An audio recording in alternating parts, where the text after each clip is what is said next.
జై శ్రీమన్నారాయణ. నాకు భజన అనుభవం కానీ సంగీత అనుభవం కానీ నాకు రెండవ పాటగా భగవద్బంధువులారా స్వామి అన్న ద్వారా పలికించిన కీర్తన.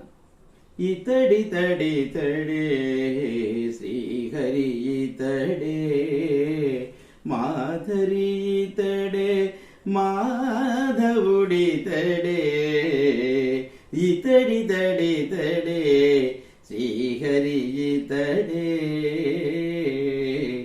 కేశవ మాధవ శ్రీనివాస బ్రోవర కేశవ మాధవ శ్రీనివాస బ్రోవర ఆదిదేవుడు అనంత రూపుడు